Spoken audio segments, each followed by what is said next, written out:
Ya estamos de vuelta ya a esta breve pausa comercial y como ven nos encontramos con Ernesto Reynoso, él es sociólogo de Contextus, viene a conversar de modo cómo la sociedad estamos enfrentando esta situación. Bienvenido Ernesto al matinal, por supuesto, nos conocemos ya, sí. Ha venido un par de veces. Ernesto, cuéntame, ustedes, se encargan como Contextus sí. de llegar a la sociedad, al pensamiento de la sociedad, ¿cierto? Claro. ¿Cómo está el pensamiento de nuestra sociedad estos días? Bueno, primero que todo, saludarlos a ambos. Muchas gracias por la invitación. Como siempre digo, para nosotros es súper relevante poder participar de entrevistas porque nos permite, digamos, socializar información de estudio y mirar desde la postura sociológica, por así decirlo. En relación a la pregunta que tú planteas, estamos en un proceso complejo como sociedad hoy en día. Como decía el historiador chileno Gabriel Salazar, estamos en un proceso de reventón social, digamos, que lamentablemente ha traído una serie de elementos no muy positivos. Me refiero a la gente que ha fallecido, digamos, después de este proceso. Sí. Me refiero a la gente que ha sido víctima de algunos abusos. ¿De los derechos humanos? Desde los derechos humanos, específicamente realizados por las Fuerzas Armadas y las policías. Entonces es un momento complejo en donde la gente está manifestando su opinión, está manifestando su sentir, y esto ya no es netamente de un color político, sino que es un malestar social bien profundo, es bien estructural, por así decirlo. Ernesto, en ese sentido llama la atención que este es un movimiento que no tiene un cabecilla, un líder definido, o sea, hasta el momento, y como es algo tan reciente, tan encima, cuesta entenderlo. ¿Quién dirige todo esto? O sea, ¿cómo se ha ido comportando, nos hemos ido comportando como masa y actuando de esta manera sin que exista alguien que en el fondo esté llevando la bandera, guiando a todos? Sí.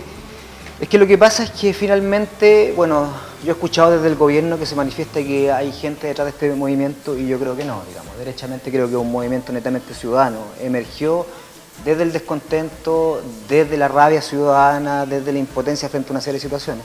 Yo creo que nadie lo está manejando, quizás a lo mejor se generan ciertos hitos que uno podría proyectar manejo en el sentido de las marchas o de ciertos elementos culturales que van apareciendo que la gente está protestando familiarmente. En Talca, por ejemplo, ayer se protestó con un pie de cueca, y en el fondo son elementos que van saliendo para poder reducir el nivel de violencia que están ejerciendo algunas instituciones, digamos, de orden y control, digamos, para poder minimizar el movimiento. Entonces, yo no creo que haya una estructura definida. Yo tengo la sensación que es un movimiento netamente ciudadano, y también para nosotros los analistas también tiene un grado de dificultad, porque como es un movimiento que es ciudadano y emergió desde las bases, todos los días puede haber un elemento distinto. Claro. O sea, como conversábamos antes que empezar el programa, es muy dinámico el movimiento. O sea, lo que hoy día pasa, ya mañana puede ser distinto. O sea, no sé si les pasó a ustedes, pero habitualmente uno se levantaba en la mañana y lo primero que hacía era mirar el teléfono para ver con qué se iba a encontrar después del proceso de toque de queda, en el caso de Talca, por ejemplo. Exacto, o en algunas comunas grandes. Entonces, claramente, para responder finalmente la consulta, yo no creo que haya alguien dirigiendo el proceso. Creo que algo que ha ido surgiendo en su mismo movimiento ha ido tomando alguna forma, pero para nosotros los analistas y también para el gobierno, no creo que sea un tema fácil, ni para el mundo político, visualizar cómo se va a solucionar este tema. Claro. El fin de semana, termino con esta idea, el fin de semana mucha gente decía, que la gente manifieste su descontento el sábado y domingo porque el lunes tenemos que volver a la pega. Y nosotros proyectamos con los colegas de la consultora que era muy probable, no como teniendo respuesta final, pero era muy probable que esto se alargara un poco más, porque el descontento era muy de fondo. Ernesto, el fenómeno que estamos viviendo tampoco es exactamente nuevo, no es la única vez que ha ocurrido, claro. Ha ocurrido en otros países del mundo. Sí, y por eso me llama la atención que cuesta saber quién está liderando, porque si no es una masa amorfa. Pero ¿cómo se logra de repente esta coordinación? Han entrado también, como en otros países, el hecho de las redes sociales a transformarse en una suerte de hilo conductor de las rabias, los deseos, o lo que hay que hacer de todos. Bueno, en relación a los procesos históricos, se tiene que entender la historia como un proceso cíclico. En Chile, el año 49, si no me equivoco, hubo una gran rebelión por el alza de pasaje. La revolución de la Chaucha. De la Chaucha, y finalmente ahí murieron cerca de 10 personas. Lamentablemente, la rebelión que tenemos hoy en día, por así decirlo, van un poco más de 15 personas muertas, lo cual es lamentable, pero lo que tú manifiestas con respecto al tema de las redes sociales es determinante. ¿Por qué? Porque si bien es cierto que las redes sociales tienen varios aspectos negativos que lo conversamos una vez aquí en el programa, lo que genera es la democratización de la información. Y hoy en día todo el mundo se está coordinando, estos movimientos finalmente se están armando. Yo no sé qué tan amorfo sea como tú lo manifiestas, difiere un poco, pero sí creo que se están coordinando a través de las redes sociales y esta información se está masificando en la comunidad a través de este medio que es súper potente. Pensemos en la dictadura. En la dictadura ocurrían procesos, digamos, de elementos contra los derechos humanos y la gente no se informaba. Claro. Porque no había muchos canales de información. Hoy en día, por ejemplo, Carabineros puede comunicar una cosa, los militares pueden comunicar otra cosa, y justo había una persona mirando desde la ventana y grabando, Exacto. y le rompió toda la tesis. Entonces hoy en día son muchos los canales de información. Claro. Y es súper potente, ¿por qué? Porque hasta los medios de comunicación se han visto envueltos en la poca credibilidad de la comunidad. Mucha gente dice los medios oficiales mienten. Tenemos que buscar canales alternativos de información, tenemos que apelar a los medios locales, tenemos que apelar a la comunicación de la comunidad a través de las redes. Por lo tanto, las redes sociales han jugado un rol determinante en este proceso. O sea, yo creo que es fulminante el proceso informativo. El dinamismo que ha tomado la información en este reventón, por así decirlo, las redes sociales han cooperado definitivamente. Definitivamente. Mucha gente, la misma palabra. Mucha gente conocida como líderes a nivel nacional ha manifestado, bueno, esto nos pilló de sorpresa. Más de alguno ha dicho, no sabíamos que había tanto malestar, tanto descontento.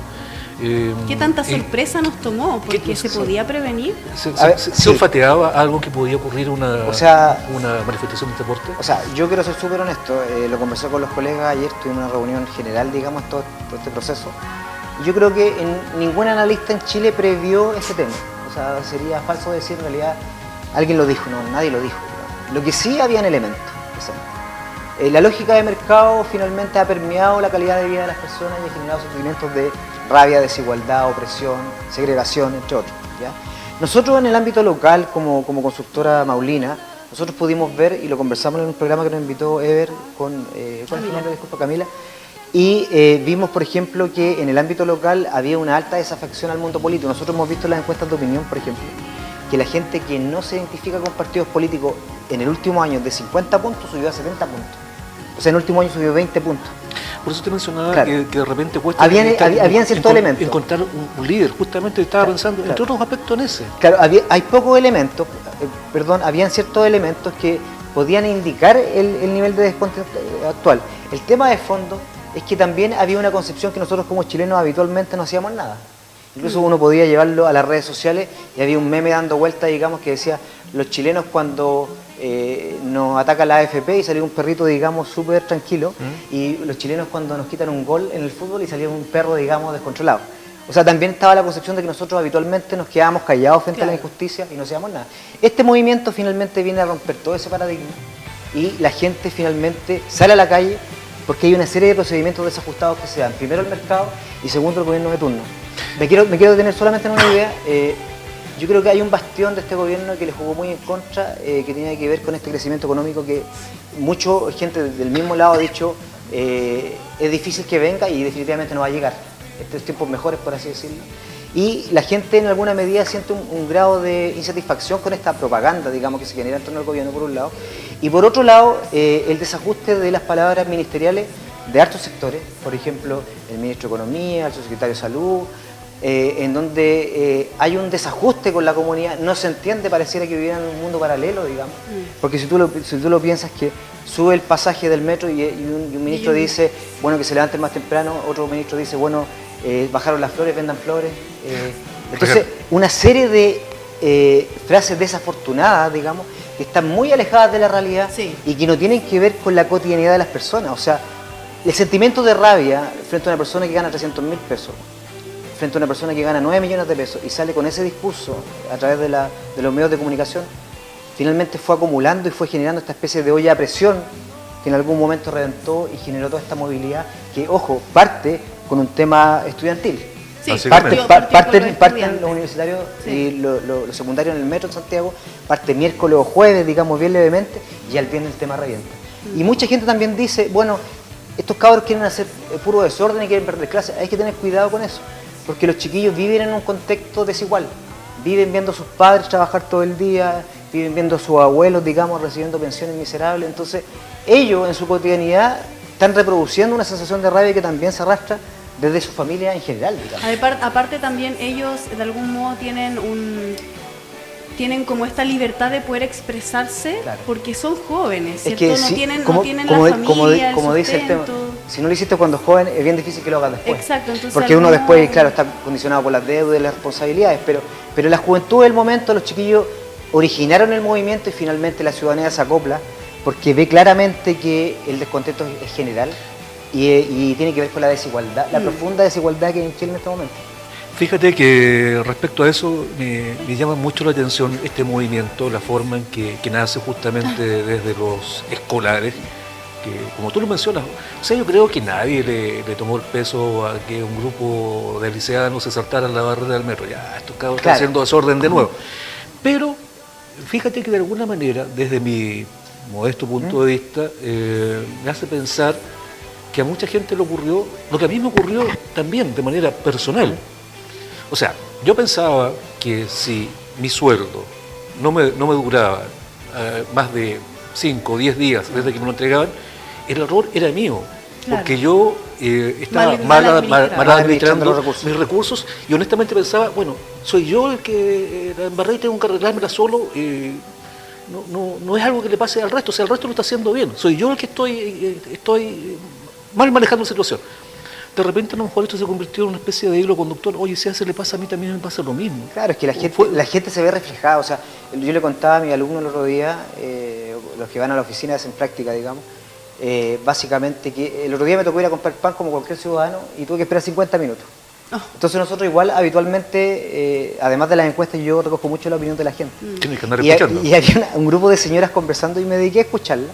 Y ellas manifestaban, 5 o 6 personas, dueñas de casa me da la impresión, manifestaban que estaban de acuerdo con el fondo, pero no con la forma. O sea, claro, toda la gente critica la violencia y no puede estar de acuerdo con los elementos de violencia, tanto de los desmanes que se producen de la gente, de estos delincuentes, o este lumpen que anda robando, digamos, o también la fuerza de medida que pueden ejercer las instituciones. Claro. Pero todo el mundo está de acuerdo con el fondo. O sea, no hay persona que no esté de acuerdo con este proceso, digamos. A no ser que no se vea beneficiada. A no ser que no se vea. Claro, yo estoy hablando con la comunidad. La otra realidad. Siempre hay un grupo, digamos, minoritario de élite que va a estar en contra de estos procedimientos. Claro. Cuando se le afecta el bolsillo o se le afecta, digamos, su lógica de negocio, claramente puede haber una afectación. Pero es un movimiento ciudadano, es un movimiento que es transversal a la ocupación de la persona, digamos, porque hay dueñas de casa, hay estudiantes, o sea, toda la gente se cansó que le metieran el dedo en el ojo, como se dice vulgarmente, y quiere generar un cambio de paradigma. Un cambio de paradigma. Y ojo, el mundo político en general está en crisis. Yo no creo que sea una crisis solamente de la derecha. Yo creo que tiene que ver con el mundo político. Hoy día vemos muchos políticos en la televisión pedir disculpas o pedir perdón. Y la gran pregunta que me hago desde la sociología y desde la ciudadanía, bueno, ¿se dieron cuenta ahora que el sistema estaba mal repartido? Yo creo que es complejo. ¿Por qué? Porque yo siento que en alguna medida es positivo que hayan disculpas, pero son un poco tardías.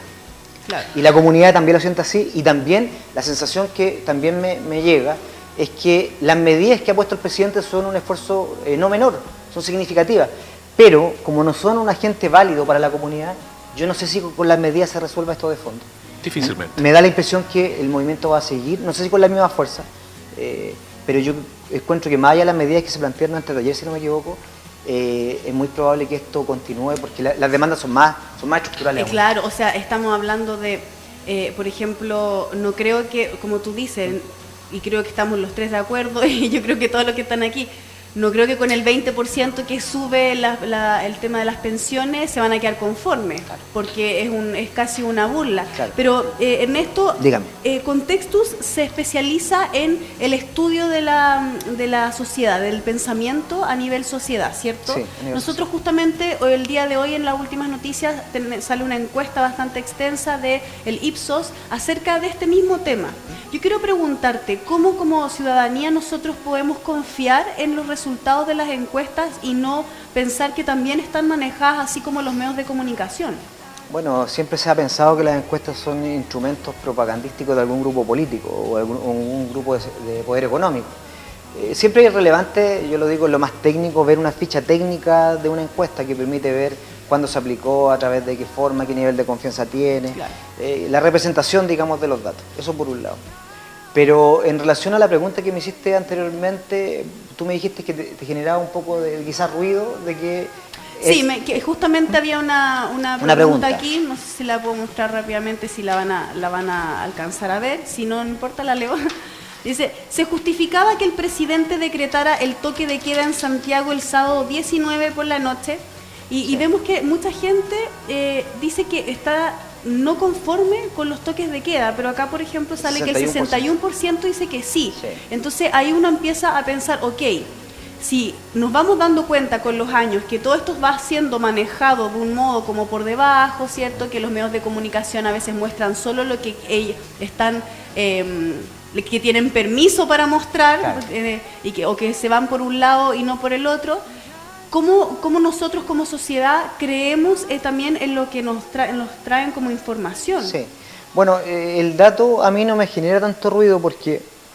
en el sentido de que en un momento el tema se disparó tanto, en el sentido del orden, digamos, que había que generar un poco de control de alguna manera. O sea, yo le preguntaba a algunos colegas, ¿qué harías tú si fuerais el segundo piso de la moneda, digamos?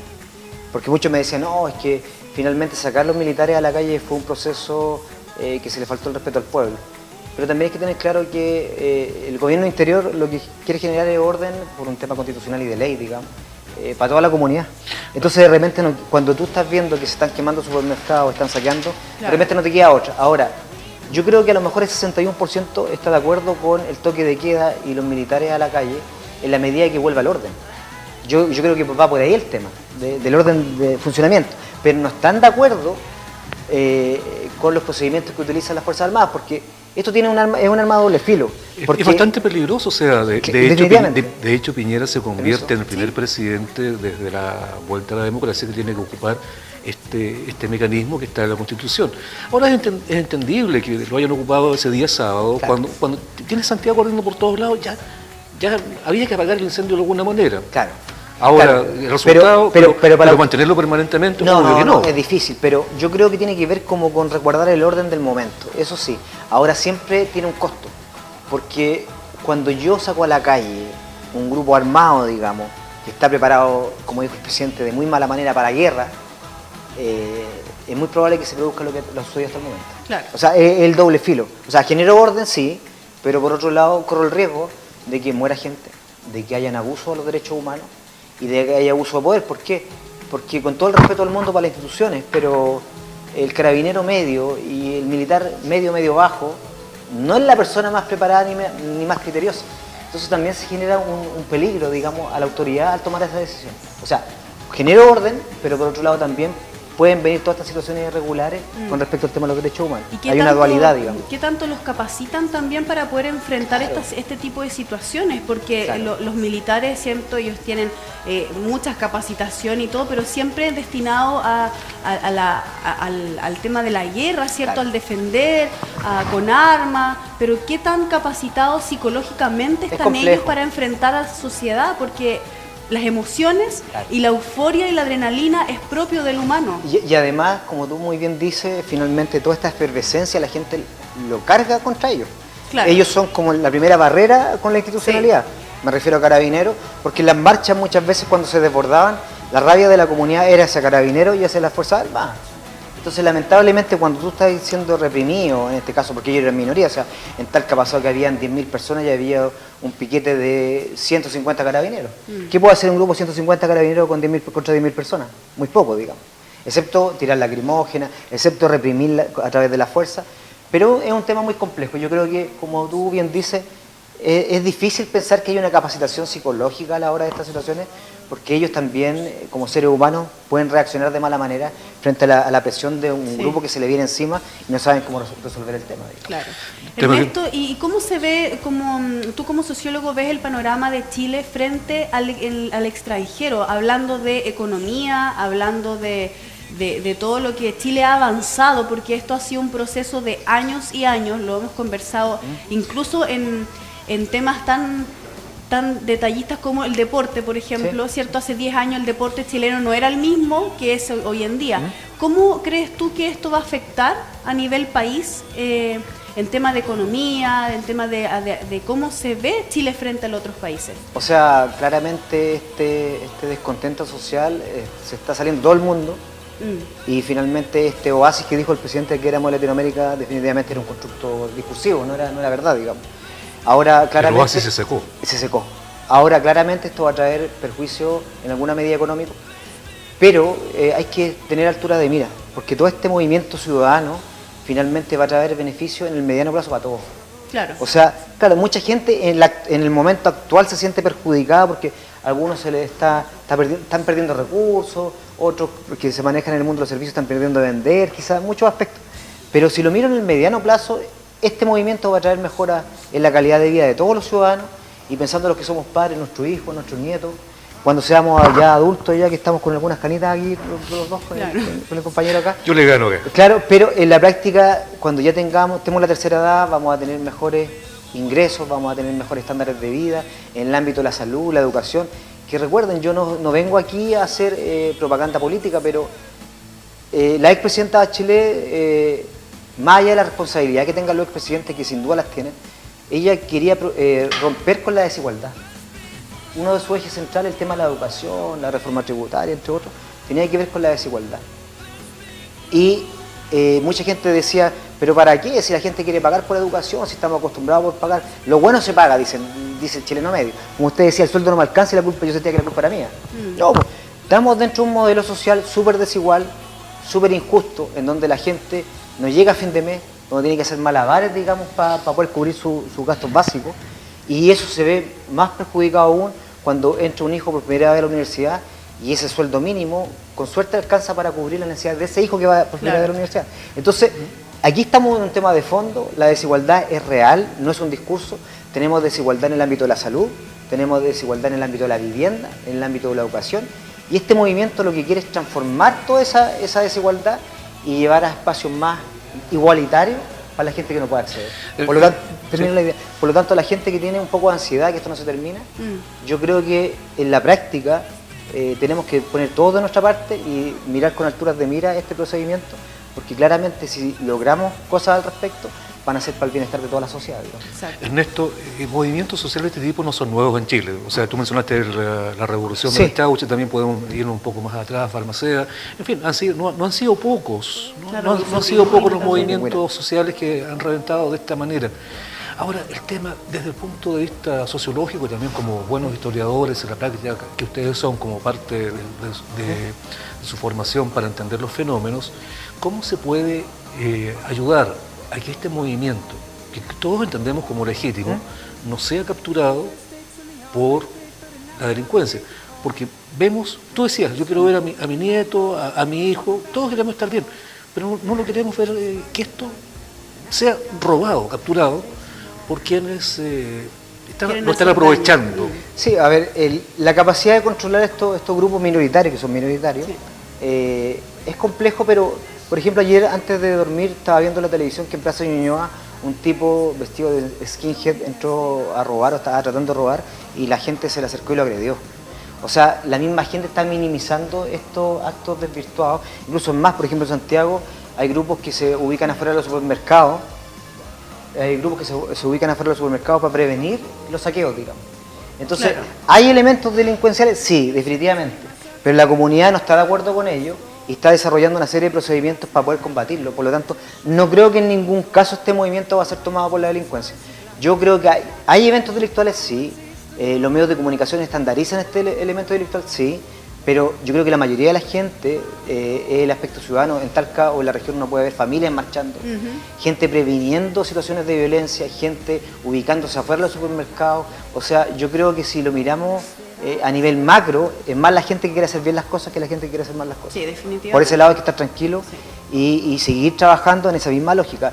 Todas las manifestaciones son positivas en la medida que guarden su fondo, que tiene que ver con la participación de la comunidad, la exigencia de sus derechos, pero siempre de buena manera y tratando de minimizar estas situaciones desviadas que ocurren de repente. Exacto. Ernesto Reynoso, sociólogo magíster en Ciencias Sociales y también integrante del Centro de Estudios Contextus. 1.000.000 de gracias por darnos un poquito de luz para entender esta situación que por lo fresca que es, cuesta como dimensionar todo lo que implica y lo que puede significar, por supuesto. Por supuesto. Sí, aprovechando que estás aquí con nosotros, vamos a revisar la pregunta del día que está en nuestra página de Facebook, Canal 30 TV, Canal 30 Oficial, para que usted la revise y por supuesto comente con nosotros acerca de qué les parecen las medidas anunciadas por el presidente Sebastián Piñera. ¿Terminará con la crisis en Chile? ¿Cuánto durará esto? ¿La gente confía en sus palabras? Todo eso usted puede comentarlo y por supuesto vamos a revisar los comentarios. Sabes que mucha gente ha dado su opinión al respecto de no creer el discurso de la agenda social de Sebastián Piñera, que parecía más un discurso como candidato presidencial cuando prometen, pero sin base y sin fundamento, sin humanidad. Yanko, ¿puedes leernos ahí parte de los comentarios? Ya me acerqué la pantalla acá a mí para poder leer lo que dice. Luisa Muñoz señala: jamás cumplirá lo que dijo en ese discurso barato. Más abajo, María Angélica Parra: son migajas con letras altas, o sea, está diciendo con voz de enojada por lo visto. Vania Rebolledo: que empiece primero por cambiar su gabinete, colocando gente no política y que la gente admire y respete, o que empiece por renunciar a su cargo, luego hablamos de las mediocres medidas que ha tomado. Baja un poquito más porque no, hasta ahí lo alcanzó a ver. Ya. Por ahí. María Ángela Díaz: qué bueno para los chistes el presidente. Sí. Renuncia Piñera, renuncia. Junto con toda esa manga de sinvergüenza. Irónico el comentario, qué bueno para los chistes, irónico. Ya. Héctor Rolando Rojas, no dice nada. Valen un poco. Ya, perdón, no lo había visto en serio, solamente veía 16 horas. Estoy encima, si soy piti. Ya. Demian Mortesen: ¿cuáles medidas si casi la totalidad de su discurso solo repitió lo mismo que en intervenciones anteriores? Necesitamos repensar nuestro país, no conformarnos con un discurso chanta y poco convincente. El primer paso que debe dar el pseudo gobierno de Piñera es sacar a Chadwick. Y estamos de acuerdo con eso, Yanko, acerca de bueno, yo creo que la mayoría de Chile está de acuerdo con eso de Chadwick.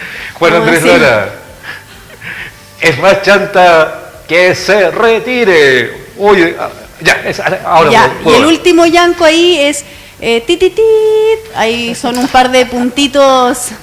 Sí, es un tititit. No, eso sucede con el descontento social, lo que está sucediendo porque la gente no le cree a las autoridades. Y de hecho la última vez que estuviste acá en el programa lo conversamos acerca de esta desconfianza en las instituciones, en la política, en la religión, en todo sentido, en todas las instituciones hay una desconfianza que tiene que volver a reconstruirse y para eso hay que haber un cambio. Eso finalmente fue como lo que fue cimentando, digamos, el camino a lo que venía, digamos. Oye, lo estamos alargando un poquito más, nos están apurando, pero fue como una predicción que hicimos. Aprovechémonos del pánico.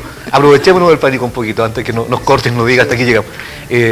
Justamente la crisis política, desde el punto de vista sociológico, ¿hay algún bando ganador en este momento? No, yo creo que ninguno. No debería haber bandos. No, yo creo que la política es la principal perjudicada en este procedimiento. O sea, yo creo que los actores políticos hoy en día, como está el movimiento social, no son agentes tan validados. Y es una hipótesis que tengo, o sea, y no creo que no gana nadie. O sea, no es casual ver en los matinales y en las tardes a los políticos distintos, sectores políticos, valga la redundancia, pidiendo disculpas y haciéndome la culpa de los sueldos, de los procedimientos. Pero es que finalmente ellos están en una situación muy acomodada. O sea, mientras la gente no reclamara, ellos no iban a hacer nada. Así finalmente, como dice el dicho popular, guagua que no llora no mama, finalmente. Y cuando la comunidad se manifestó, finalmente ellos reconocen el evento. Entonces, o quizás abrieron los ojos. De algún modo el poder, la avaricia, la codicia, sí, te ciega un poquito. Sí, pero en la medida, o sea, cuando tú ves que vuelvo al tema parlamentario, un parlamentario gana 30 veces el sueldo mínimo. Y 4 años el proyecto de bajarlo. O sea, nunca yo creo que no es que no se dé cuenta, yo creo que se dan cuenta. Ahora, como nadie generaba ruido al respecto, lo mantuvieron. Claro. Ahora es distinto. Ahora, para cerrar la pregunta, yo creo que con este movimiento no gana nadie más que la ciudadanía. Exacto. Muchas gracias, Ernesto, de Contextus, por aclararnos todas estas dudas, Gracias por la invitación. este sentimiento que tenemos como sociedad, y por supuesto que has invitado para otra oportunidad. Cuando esto ya tome otro camino, porque como tú dices, todos los días hay un movimiento distinto, un sentimiento distinto, la gente se está manifestando pacíficamente, estamos viendo que familias, artistas, gente que quiere aportar, está alzando aún más la voz contra, por supuesto, la desigualdad y contra la violencia, porque como tú lo dices, son grupos minorías que están opacando todo este sentimiento. Así que, Ernesto, muchas gracias que has invitado nuevamente. Y nosotros terminamos por hoy el día de hoy, Yanko.